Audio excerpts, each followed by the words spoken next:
Good evening and welcome to Soccer Hub Talks webinar. Today we are discussing soccer coaching in China, a world of opportunities, and the idea is to understand how is the current status of the Chinese soccer and how if there are some opportunities for soccer coaches in this country. For that, we have invited two top specialists in coaching and in this specific country as China.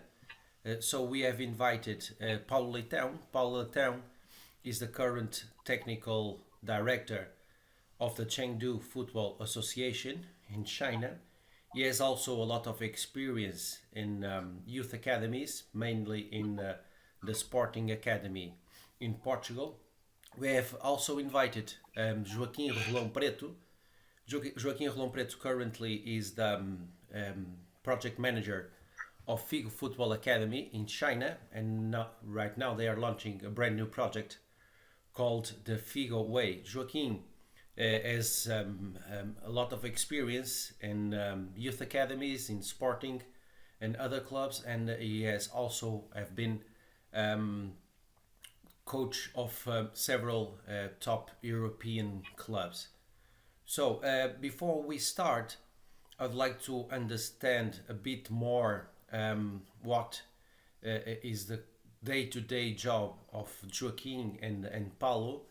And first, I would like to know from Paulo Leitão what is what kind of work does a technical director does, and try to explain what are the differences between working in that specific position in China also. So, Paulo, can you please tell me? Okay, thank you, Ricardo, for inviting me for this conversation, and then thanks also Rolão, he's over there, and so let us have a chat about what regards several issues, I suppose, and surely my direction will be surely what eventually can be the main issues of a football development project, and of course associated to what is a Chinese reality. But okay, thank you. So thank you, and let's start. You were asking me what I do well. The first thing I have to say is that what is this? What is a technical director in a football club or in an institution dedicated to football players' development process? I think at first place it's important for somebody that eventually is on the role, has the role of being a technical director. In the first place, it's important for him to be a coach. So I think this is the first thing that is obliged for somebody that can be a technical director, or what I understand by being a technical director. So being a coach and eventually having different experiences as a head coach, as an assistant coach, a coach that eventually has dealt with semi-professional players and also professional players or youngsters. So I think all the experience regarding what can different coaches be, because these coaches have different profiles, this is what at the first place a technical director has to have, in my opinion. So this experience is something that from that experience and from thinking about what was this experience, it's a fundamental tool for us to ensure or understand what can be the functions of a technical director. So what do I do in detail. Well, I can tell you that I'm responsible for all the technical direction. So everything that has to have with building teams, it has to be under my responsibility. And when I say building teams, this means what players, so which teams, what players, how many teams, of what ages. So in this case, be clearly related with what is a long-term players development process. Okay, so building teams, having teams, being responsible for the players, or being the last responsible for the decision of players entering and stepping out. I have also to have a huge responsibility in what can be the technical development direction. So this means that I'm going now to what has to do with coaching education, what has to do with the training methodology that the players have since they start training until they enter eventually the age of 20, when eventually the football players career or management career is much more important. I have to be also responsible for what are the human resources directly related with this football player development. And this means I have to be also responsible for choosing people, for choosing coaches, for evaluating coaches, for helping the board to be sure about what is the top coach. So in order to build what I suppose the board wants, top players. Okay. It is important for a technical director also to touch the key issues regarding how the organization is sustained on. And I'm talking about three nuclear areas, in my opinion. The recruitment area. So, and we're ensuring at this moment the building of a central recruitment department with all its net, counting on all the human resources we need, the strategic action plan to implement, how to recruit, where to recruit, who to recruit. So we're building a central recruitment department with all the net of scouts, also regarding, of course, the type of town, the way the town is divided with the number of districts that it is divided in. So this is the first major key area that the technical director has also to touch.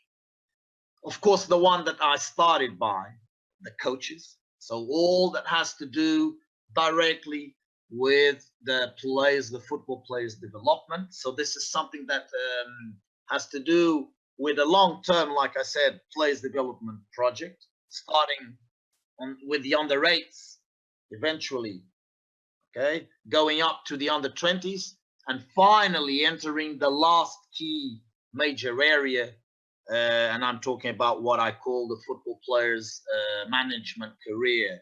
It's fundamental not only to have youth teams, and when I speak about youth teams, I'm talking about male and female football, of course.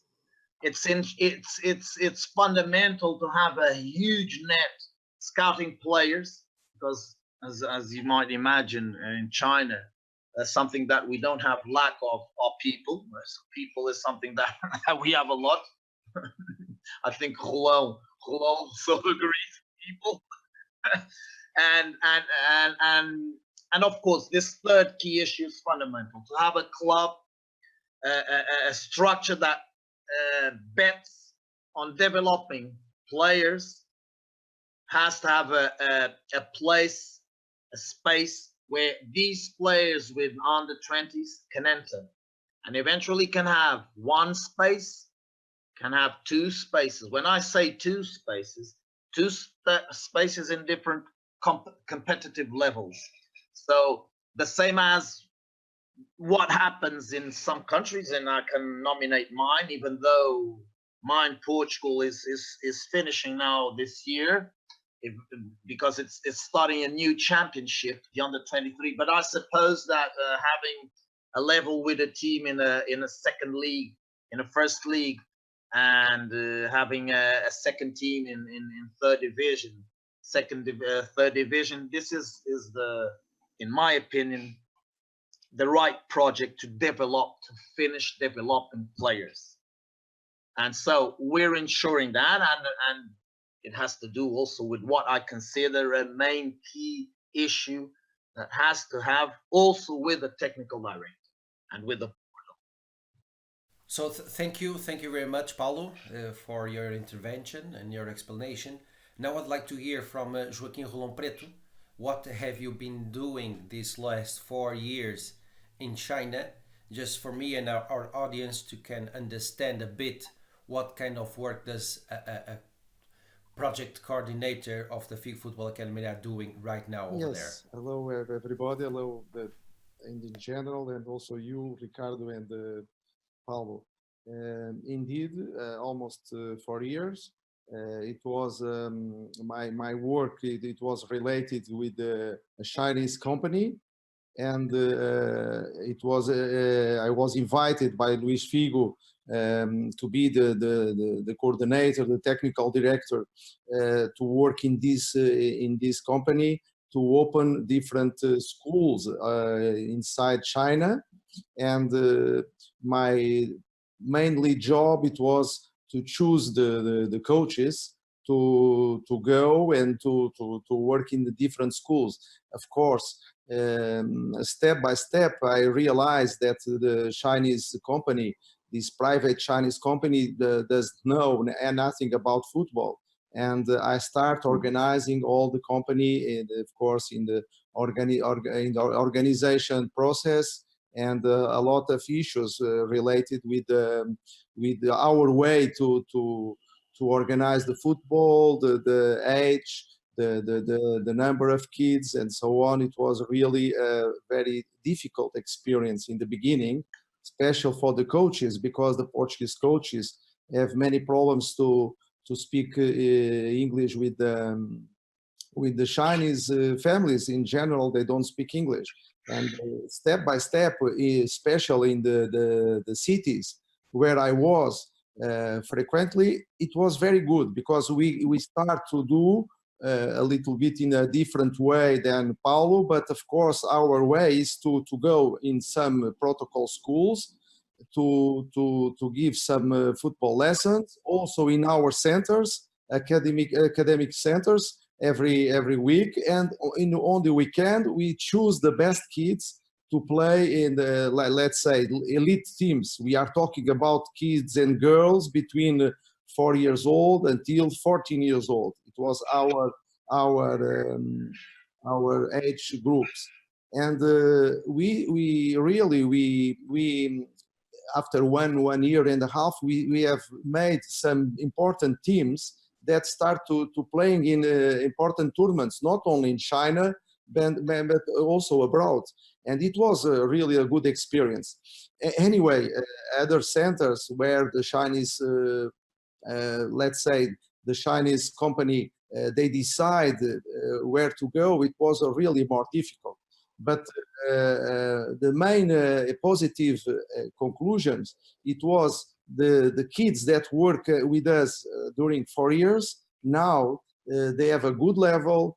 They are coming in Portugal. Some of them, they live in Portugal. They are doing this school education. And of course, related with the other human resources, we are talking about the Chinese coaches. It was really very important what we do with some of them, that now they are in a very good level. And we are talking also about the commercial department. We are talking about the marketing persons that every day do our job, because it was really difficult to work in this, let's say, commercial side, and in the same time have our kids to start a process. As you know, in the world, the kids in general, they pay to learn Portuguese. And step by step, the best kids, they can go to the best teams in the clubs and football associations, and after they have more and more benefits. But I can conclude that my experience in China in general, where we can do really very good work, it was related with not only the education of the kids, also the coaches and the other human resources, and also to bring the Chinese kids and the teams to Portugal to give a good experience in international football. So great, thank you very much, Joaquim. Now this question is for Paulo, and is the objective of the question is to understand the current status and the status of evolution of the Chinese coaches, so we can understand also what kind of needs do they have, the educational needs, and everything else. So Paulo, can you tell me? And I'm aware that you are dealing with several Chinese coaches in your football association. Could you please tell us a bit more? How is the current status of the Chinese coaches? What is the status of its evolution, and what are the kind of the needs they need right now, so we can understand also a bit how should be our intervention together with the Chinese football coaches. Paulo, can you tell us a little bit more, please? Okay. Of course, not only the coaches, education is a fundament. Is fundamental. But also, of course, the education process of all the sports agents, all, and I can start by the managers. Okay, so this is fundamental. China is more or less crossing what we in Portugal had to cross. Also, we had a real gap in regarding the education of the sports agents. This is a gap that we've been filling in Portugal since the 80s. Okay, and this was fundamental. At least the changing of the coaches' education in Portugal was fundamental for what today Portugal is in football. Okay, since 2000. So China is is a little bit similar. So regarding the level of the coaches, and we can go a little bit 2 minutes after, it's fundamental to tell you that this is not possible only to focus on coaches where we see that this country has still to solve step by step, and at the same time has to engage several processes, what I call the Football Sustainable Development Foundation. So to develop football in this country, in China, this means not only touch the issue or this foundation, the sports agents education, but it is also fundamental to touch the issue regarding the clubs and the academies, the issue regarding the school. So this is where football starts to develop, when these foundations function. The football, all the issues regarding what I can call the football and the community, the relation between football institutions and the community, what football can do in order to develop also the community. And another, in my opinion, very important foundation is everything that is related with the sports thing, development tools and means you have at your disposition, so that you can ensure a true sports development project. Talking about exactly one of these foundations, the sports agents education, and where the coaches are. Of course, most of the Chinese coaches are still in a basic level of, in my opinion, 2-3 things. First, the knowledge they should have about the game, even though a lot of them or most of them have been ex-players, but they have a huge lack of game knowledge, what happens in football, so that they can understand also what can be ensured more times during the training process. So this lack of knowledge doesn't lead them to engage a proper training, right? Because this correlation is not done. They still don't understand the game. They still don't have a huge lack of understanding the body. So this means that even the coaches that are coming from the university institutions are not well prepared. This means also that who forms the kids has no level of preparation still. So the things have to be solved in another level with who are the instructors, who give the instructions, what type of instructions do they receive throughout their coaching certification. The level, to answer simply as I started, the level is still coach's level. In most of the cases, is still a very low level of knowledge. And this is why eventually we have kids with 10 years old, with 11 years old, with 9 years old, that we see no differences at all compared with the Portuguese kids of these ages. But we see a huge difference after 10 years of developing. So this means that the process engaged in China destroys player, and the process engaged in Portugal normally helps players and develops players. Okay, thank you very much, Paulo, for your answer and your reflection about this specific subject.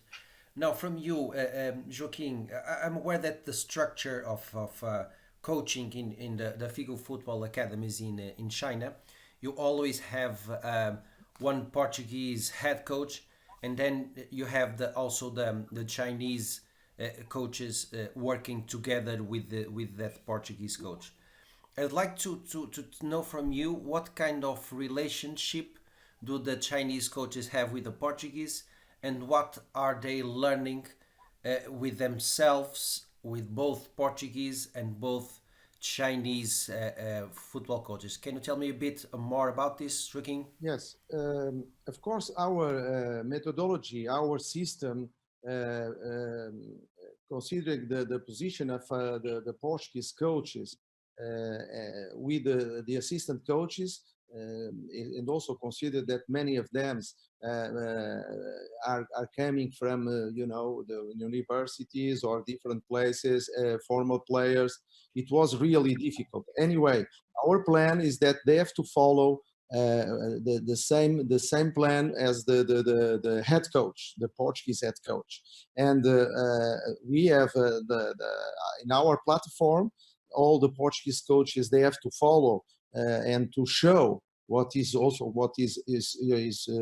personal plan about 3-4 months, consider each team, each level, each age, and they have to teach the assistant coach exactly what they are doing. They have to prepare the assistant coach what really are our main principles, our different levels of preparations, and of course every day when you have the possibility to teach the assistant coach every day, and even some of the teams don't have a regular competition, he can understand better, he can learn more fast. And as I said in the first answer, we have some very positive case of Chinese coaches that learn a lot with our Portuguese coach. But as you can imagine, it's a long process that it's not easy we just start, we just can say that we know now. That's why, as you know, in our new program, Figo Way, we are doing a plan. We have different, in this program, we have different products where we can really prepare in which way we are working with the assistant coach, with the managers, with even with the parents, because the parents have a fantastic, important job to teach the kids to give more autonomy and to help in the nutrition in a lot of situations, because our project is mainly connected with education. If you cannot educate the values, it's impossible to let's say to build a player. If you cannot start very soon in 4 or 5 years old, he cannot later to be selected because it's too late. Of course, Paulo is working in a different level. Maybe it's more easy for him to select the best kids, but after he have the same problems with the coaches, with the kids. Each time he needs to go to a next level. And this is the most difficult that I find to conclude, to find with and what I saw with the Chinese coaches is the lack of knowledge about the game. And when we are expecting after 2 years that a Chinese coach can go alone with his team is really very difficult, because he can manage, he can learn training by training. But after, when he has to be the coach in a game, we can see that the education of the coaches, it's a very difficult process, and we have to be a lot of passion. Ricardo, just to complete this last idea of Rolão, it's in fact difficult, and this has to do also with what is the type of normal educational process. What is the school? How is the school education ensured?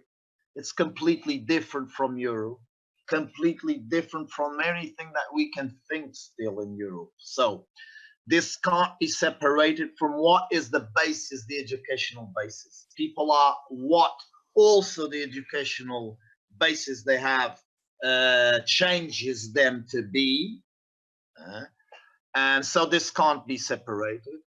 But in fact, listening to what Rolão said in the end, I had to develop within the FA, for the coaches, I had to write down what I call a behavioral code for coaches, with basic simple things as, for example, the coach can't have the mobile during this training session, and the coach should not answer the mobile during the training session, and the coach should be looking at the exercises during the training session. So I'm talking about the coach should not smoke near the players with his equipment. The coach should stay with the team instead going out for night if the team is in a camping, in a training center. So I'm talking about things that have to have in first place with people that are coaches. So this is very strange, having to write down a behavioral code of things that for us are completely solved. So more than the technical instruction, that is it's going to be difficult to change, of course, and the nationalism problems of the people is also something difficult to pass. Okay, being nationalists, thinking that they know what they're doing, this is also difficult. But what Rolão said now in the end is exactly this. So I had to develop this behavioral coach, like I said, and with basic things, basic commitment, in my opinion, the minimum that a coach is obliged, if he wants to be a coach, to have. Thank you, Paulo. Thank you very much. Now this question is for Joaquim. We know that you took many Portuguese coaches to work in Figo football academies all over China, and understand that you have many experience to tell us about this relationship. But my question is, how does the parents and the kids and all that works with soccer in China, how do they uh, see all of these Portuguese coaches working over there? Do you think that they understand that we are bringing more value to the soccer in that country? Or do you think that they see us as something they are intruding and delivering many information that they don't need? So, Joaquim, just to summarize the question, how do you see the way that the Chinese are looking right now to the foreign coaches, and if you believe that they are understanding and receiving the current and the right information about these specific coaches? Can you tell me, please, Joaquim? My experience, it was not with football associations or clubs where the level is more high. The people in general, they know a little bit about what they are expecting. They have in not so many cities, we can say that they understand a little bit what they are waiting from this model of football. But if you are working with a lot of families, thousands of families, it's really football. It's new. That's why many of the families, they don't know the process, but they know that they don't like the Chinese coaches. Why? Because in China there is no education for the coaches that works in youth football. This is the big problem. The coaches that I saw until now, they are former players that they know a little bit to work with adults, not with the kids. That's why, in general, they are waiting that the foreigner coach can be good. But after that we arrive there, you have to really be good, because if not, if they don't know football, they know how the kids can progress, and they know they are looking every day for your work. That's why the Portuguese coaches that I choose have to be really good. It's not easy to be a coach of youth kids, even for the 4 years old and later, because we have the advantage to each coach have the advantage to work with the Chinese coach. And the Chinese coach, if he works every day with the same Portuguese coach, it's more easy. If you are teaching, let's say, a group of coaches, 10 or 15 at the same times, maybe it's more difficult. And that's why when I start organizing and making a lot of documents that I called one of them the standard technical rules, all these behaviors are there. And if you are a Chinese coach and you work every day with the same Portuguese coach, maybe you can learn very easily about the examples that Paul talk about, spoke about, to speak by the telephone. And all these behaviors are really very, very important. And if you don't start since the beginning, it will be very difficult to change, because education is every day.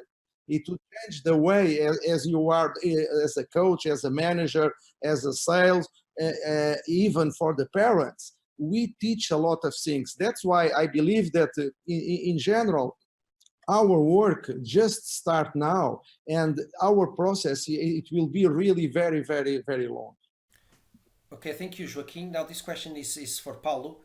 Paulo, I'm aware that you have some Portuguese and foreign coaches working with in your association. I'd like to know from you, what are the main challenges that they are facing, the main difficulties that they are facing, and what kind of intervention do you have so that those coaches can do the work properly as it should be done. Can you tell me a bit about this, Paulo? Thank you. First of all, just to tell you, I have two foreign coaches within a group of 20 coaches, 20 to 30. Two of them are foreign coaches. One is a Portuguese coach that is training Tiago Capaz, that is training the 2005 team. The other one is a Catalan that entered the FA, Chengdu FA, as a fitness coach for the 2001 team, but nowadays he's already the head coach. I proposed that for him to be the head coach of one of the new teams that were built already, the 2016. Okay, now we have 2 teams with the 2006, 2 teams with the 2005. Good. We're building the rest of the teams. But just to tell you that I have 2 foreign coaches in the middle of 25, something like that, Chinese coaches. Okay.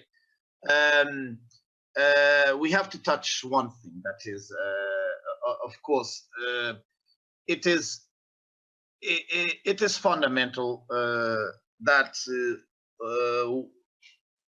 a young guy that comes out normally, we can have foreign coaches of 2 types. The ones that are in the top level, that come as professional coaches, that are in a completely different reality from the others. So we can't talk about those coaches, because those coaches solve the question directly with the club that hires them, and so everything is ensured in order for them to accomplish the work for the work they have to do as a coach of that team. The other type of coaches are related with two different type of institutions. Private institutions, so coaches that are youngsters coaches, Portuguese coming from Portugal, that are working for clubs, coaches that are working for schools. This is most of what we have as coaches. I suppose that coaches working with FAs, eventually there'll be about in between 2 and 4, for what has been my 1 and 3 months experience in China. So working for football associations, as I am working with, well, I only know about my example, okay, as a technical director. In all China, we're talking about the 42 association FA, so I don't know any technical director that is Portuguese, only me. As coaches, we have, in fact, Tiago is one of them. I've met another guy of another FA. Okay, but these are the 3 different types, the 3 different type of coaches we have. Okay, for the ones that I deal more with, and in this case, Tiago, for the one of these types, or for the ones that I don't deal with them directly, but they're coaches related with schools that have school teams. So they're coaches, they're also coaches, but we're talking about school teams that can also be FA teams, okay, because of the partnerships that exist. For example, we have partnerships with schools so that our players can maintain their normal life as students, and at the same time start to engage themselves in the development process, the formal development process. So we're obliged to have partnerships with schools. These schools have teams. The school is a very important institution in China. So these school teams also compete in tournaments, in competitions where other teams coming from FAs, other teams coming from private clubs also compete. But there are two things over here fundamental.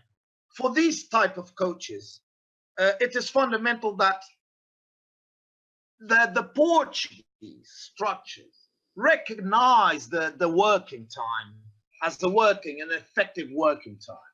This is a huge problem that the people have no conscience about, and they only start to deal with it if they want to engage themselves in the several coaching certification levels.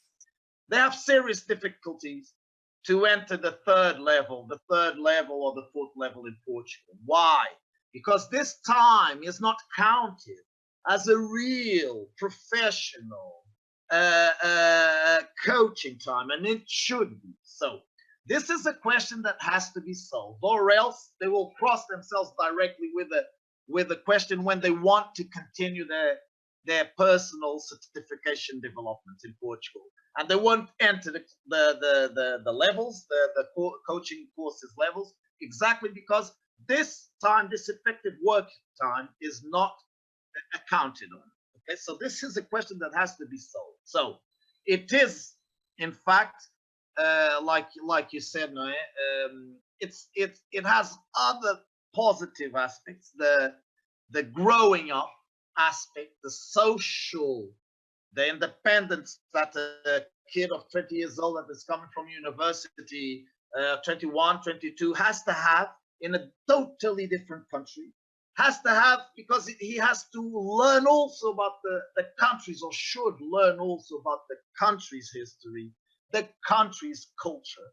And this is, I think, a huge step in what for us, or what for me is very important, growing also as a human being, growing also with normal things that life puts in front of us, and we have to solve them. And this is an issue, okay? And for these kids, it's very important, no doubt about that. Not speaking this language, not even understanding the hand language or the eye language, because it's completely different. We think that pointing over there will mean the same thing, but eventually he's looking at the hand and he's not understanding that we're pointing over there. This is something absolutely fantastic, in my opinion, for us to grow up as human beings, and surely for a kid. Okay, thank you very much, Paulo. Now, this question is for you, Joaquim. I'm aware that you recruited more than 80 football coaches, foreign football coaches, to work in China in the different Figo academies all over China. I'd like to know what kind of profile do you look for in the soccer coach? Okay, what are the characteristics that that are more valuable to you, and what kind of coach you say, okay, this coach will never work in China because of these specific characteristics? The coaches that I select during these years, they have to be very able to work with kids. First of all, all of them, they have made the university in sports education, and also in football. They are coaches by UEFA certification, but even they don't have too many years of experience. We don't know if they are really good. You have to see them working, and to know, especially in this scenario of China, if they can do a good work. And some of them, they don't have a good adaptation, and they have to come back, maybe because it's not enough if you have a university diploma or a coach diploma, special to work in youth football. For me, that I work in in both level as a coach, mainly in professional level, but before I also made my university, and I opened 2 football schools in Portugal. I know very well that only when you are in the field, you can really make or not a very good job. Of course, the coaches are following a program. This is more easy. They have to know every day how is his behavior, about his pedagogical and didactical side. This is very, very important when you work with kids.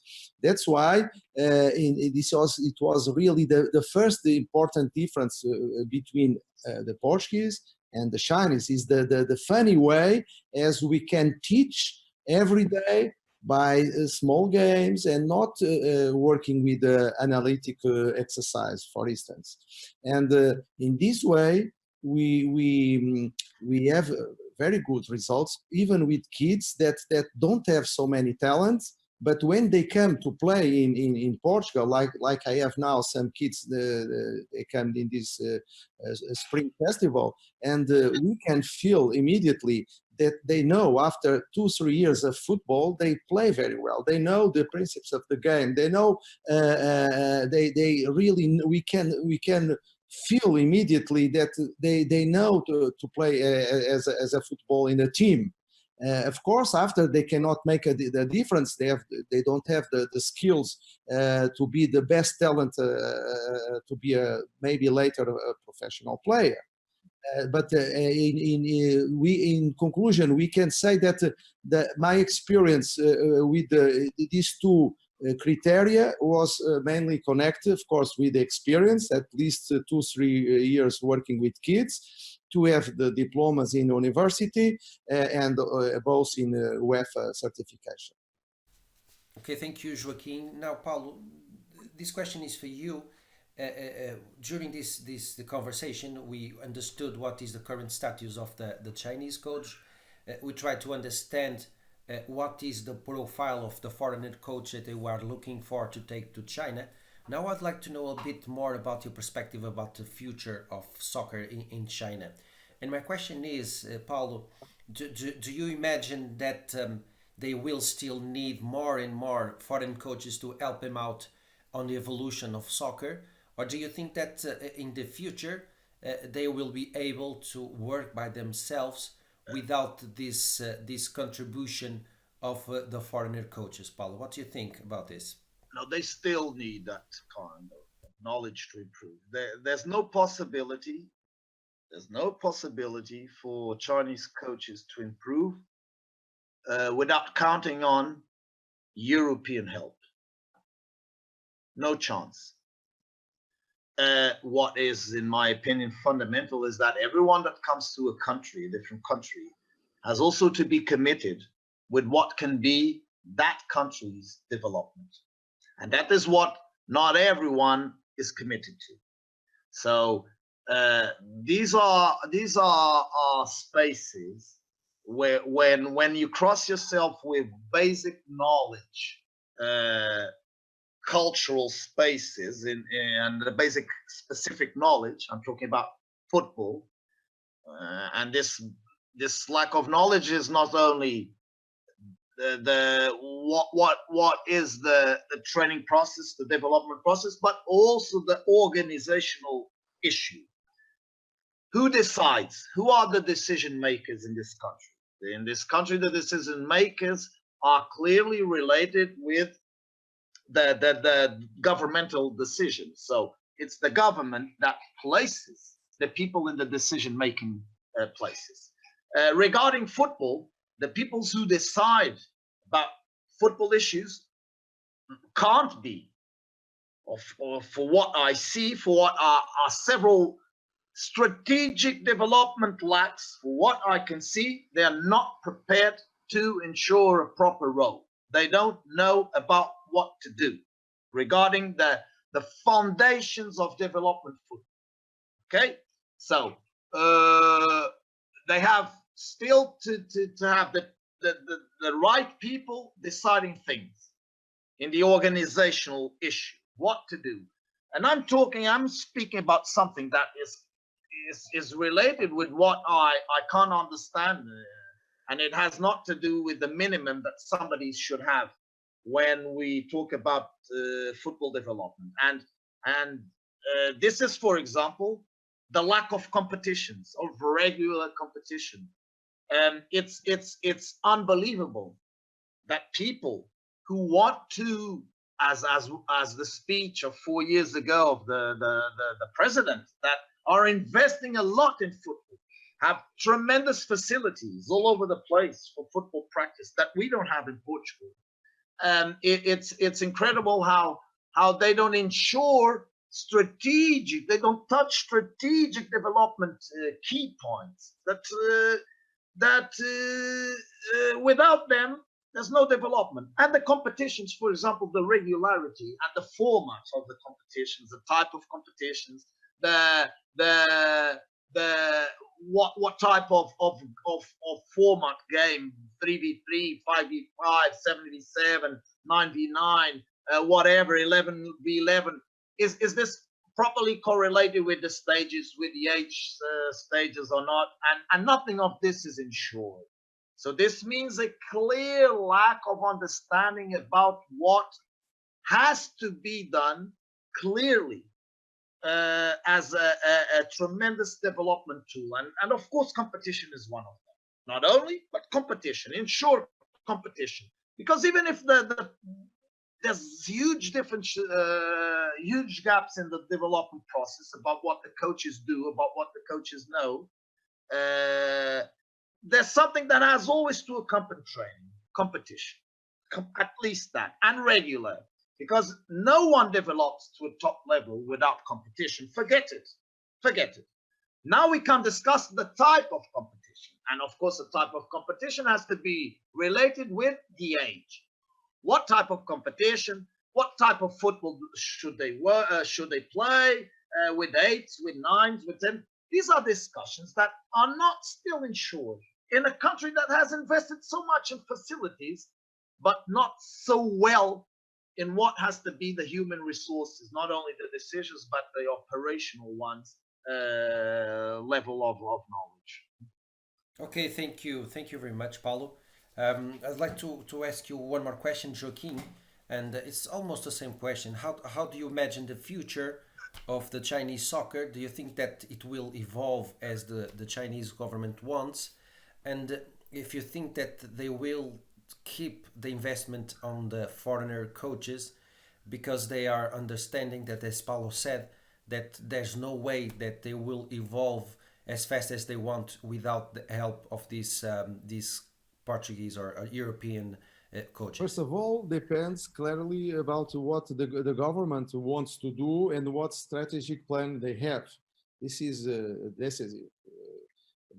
as you know, the reform plan started in 2015, and many targets they spoke about it. It's different levels, of course, but the speed that we are arriving in achieving these goals are doing in a slowly way and not organized way. This is the biggest problem.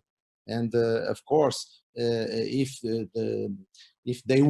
they have the people to organize the fundamentals of the football, about the organization, about the competitions, about the number of fields that we need to do the football in a very cheap way, because as you know, to rent a football pitch is very expensive in China.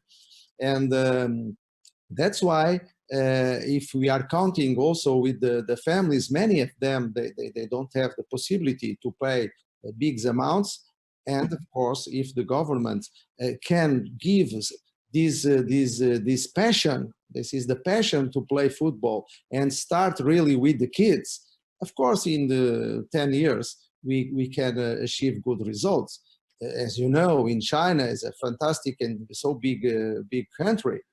There are, of course, also many, if some of players, I know the professional players that play national team, but there are not so many. We have to start to work in the youth universe. This is the first step.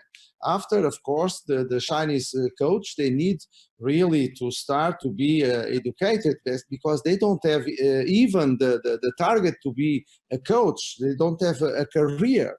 As you know very well, we are in different universities, and we are talking about football institutes that just start now in China, and all the students in the sports university that have the possibility to teach football in different schools, they don't have this dream to be a football coach, because there is a big gap between professional football and youth football. This is the biggest problem that they have to solve. Rolão, just to accomplish, just to complete eventually the idea, what is the level of people that are coming out from university? And I'm talking about the guys that are studying football in the last years. I had the opportunity to go twice, but one of them during 6 hours to a university with 2.5 hours of a theoretical class, and then 3 hours on the pitch.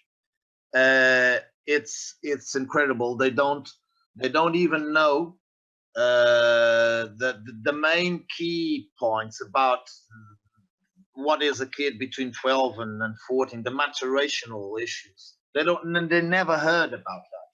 Yeah. These are people that want to be coaches, football coaches. Most of them, or 99%, will be youngsters coaches. They don't even know. Nobody spoke with them.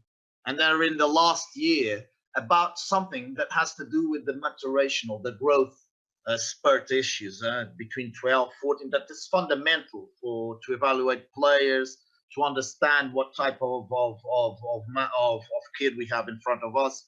So these are basic things that they never heard about. And to complete your idea, eventually has to do with that.